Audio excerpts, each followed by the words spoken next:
अस्सलामुअलैकुम। कैसे हैं आप लोग? उम्मीद है खैरियत से होंगे। भाई के होलिये पे मत जाना, मैं भी अभी सो के उठाऊँ, 10 बज रहे हैं और काम पे जाना है। आज माशाल्लाह माशाल्लाह हमारे यहाँ मौसम अच्छा है, बट बारिश हो रही है। बारिश का मतलब ये है कि हमारा एक जब जब भी हमारा मतलब यहाँ पे जो टेम्परेचर है वो प्लस की तरफ जाता है ना, तो जो बर्फ़बारी होती है वो बारिश में कन्वर्ट हो जाती है। तो आज 1 है, +1 है, -1 नहीं, प्लस में 1 डिग्री हमारा वो है आज टेम्परेचर है, जिसकी वजह से जो बर्फ़बारी हो रही थी वो बारिश में कन्वर्ट हो गई है। बट खैर मौसम अच्छा है, हवा थोड़ी तेज़ चल रही है। मैं इंतज़ार कर रहा हूँ, बस नाश्ता तैयार है मेरा।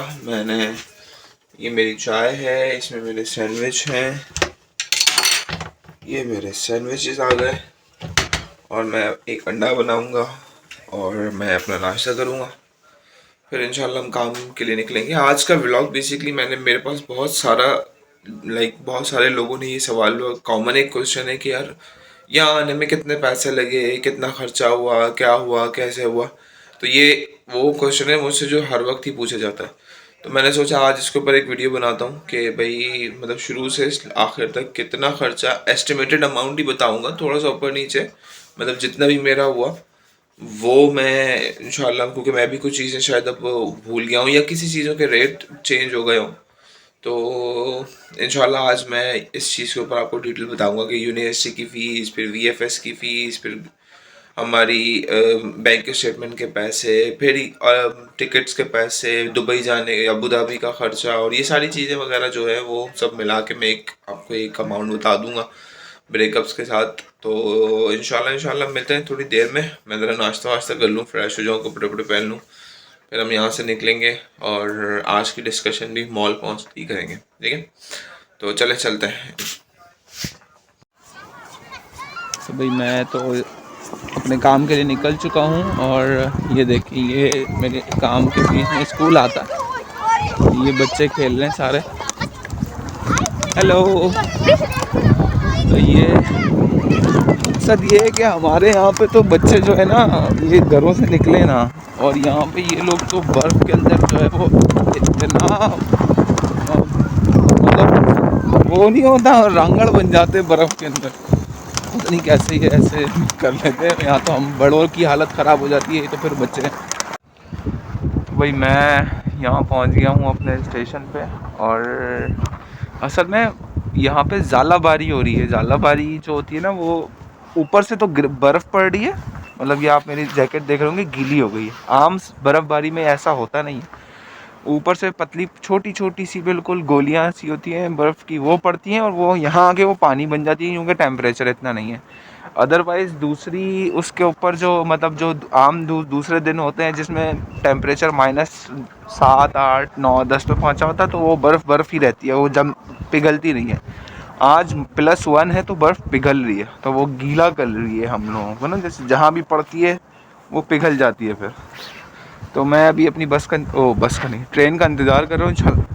फिर आज चलते हैं मॉल, और मैं आप लोगों को आज पूरा ब्रेकअप समझाऊंगा।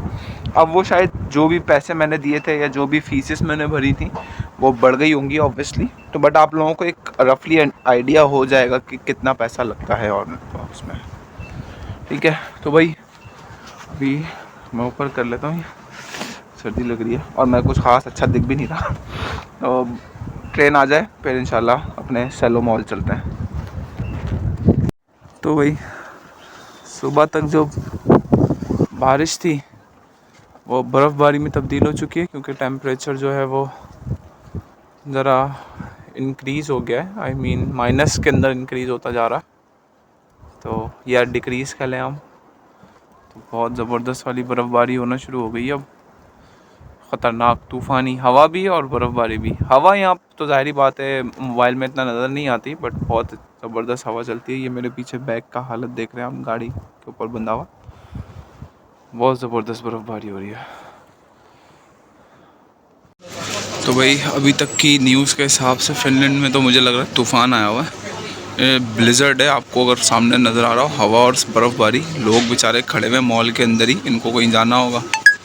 तो भाई करना अपने ये होता है कि कप निकालें। यहाँ पे ये है कप, तो मैं देख लेता हूँ। ये कप आप यहाँ रखेंगे, इसमें से कॉफ़ी सेलेक्ट करेंगे कौन सी कॉफ़ी है। तो मैं वनीला कैपुचिनो पीता हूँ, वनीला कैपुचिनो पियेंगे और स्टार्ट कर देंगे। यहाँ से ये कॉफ़ी बनना शुरू हो जाएगी। बहुत ज़बरदस्त और मज़ेदार कॉफ़ी होती है 1 यूरो में।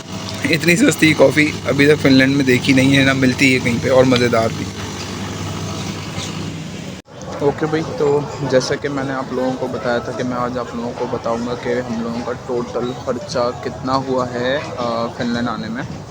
तो भाई फ़िनलैंड स्टार्ट करते हैं। सबसे पहले तो बाकी सारी छोटी मोटी चीज़ें तो मैं ऑब्वियसली नहीं बताऊंगा, वो खर्चे बताऊंगा जो मेजर होते हैं।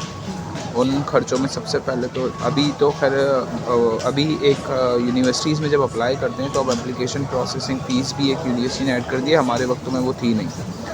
तो सबसे पहले स्टार्ट करते हैं यूनिवर्सिटी की एडमिशन फ़ीस से।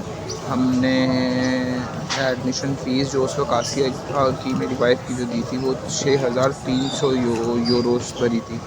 ओरिजिनल फ़ीस उसकी कुछ 9000 थी, हमें 30% का अर्ली बर्ड डिस्काउंट मिला था, तो उसके बाद वो 6300 यूरो बन गई, जो ऑलमोस्ट 20 लाख के करीब पाकिस्तानी बनते हैं। तो 20 लाख का ख़र्चा तो ये आ गया।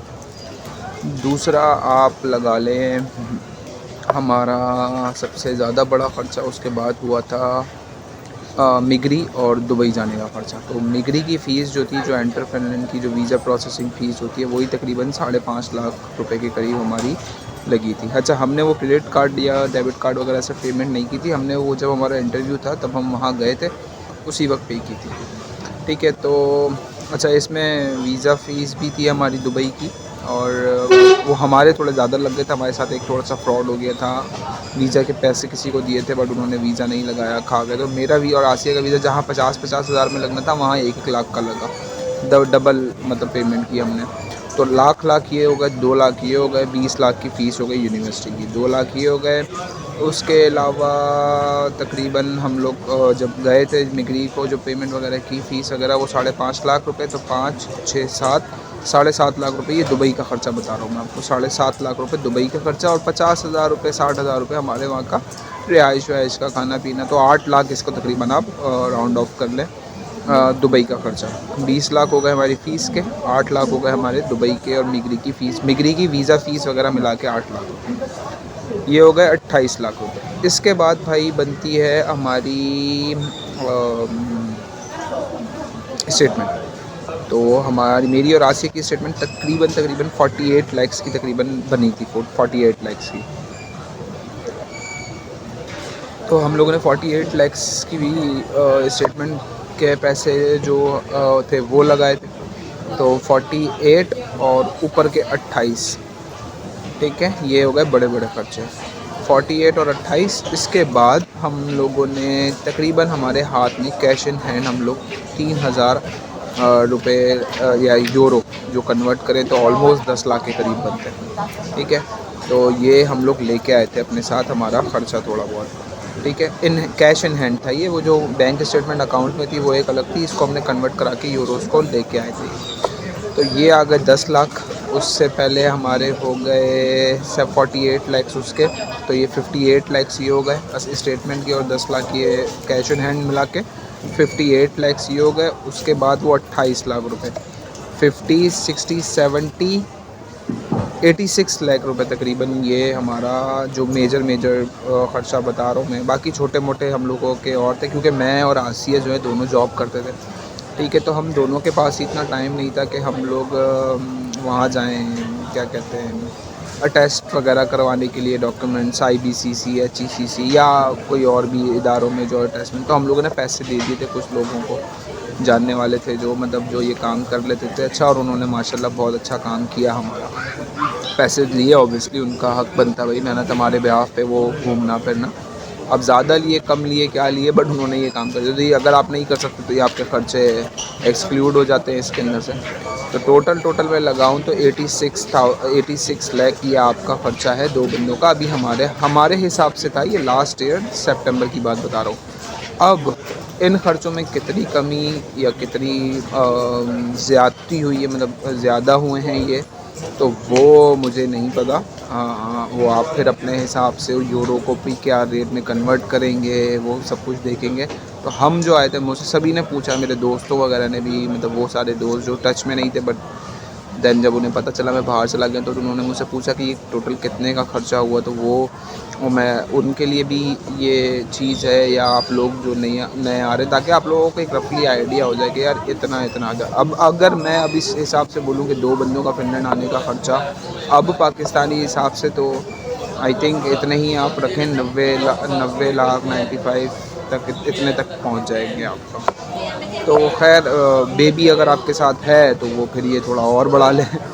तो खैर भाई ये सारा ख़र्चा है जो हम लोगों का फिनलैंड आने में यहाँ पे हुआ। ठीक है, तो आज जैसे मैंने बताया स्नो ब्लेजर्ड चल रहा है और मेरा काम आधे से ज़्यादा हो चुका है, बट मैं वेट करूँगा कि ब्लेजर्ड ये जो तूफ़ान है ये रुके और फिर मैं घर जाऊँगा इंशाल्लाह।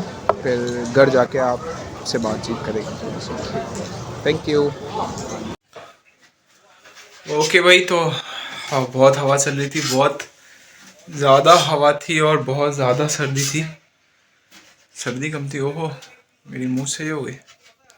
खैर जी, हम घर पहुंच गए हैं और आज आसिया ने हमारे लिए बनाया हलीम, मज़ेदार हलीम।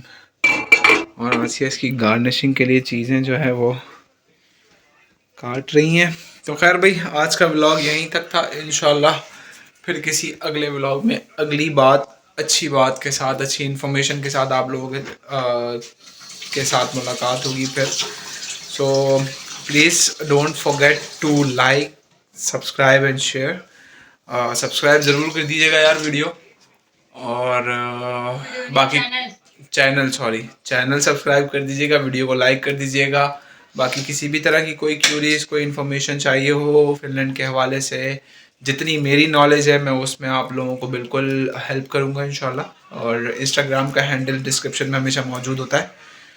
तो खैर बस यही तक आज का सफ़र, इजाज़त दीजिए, मिलते हैं अगले ब्लॉग में। अल्लाह हाफिज़।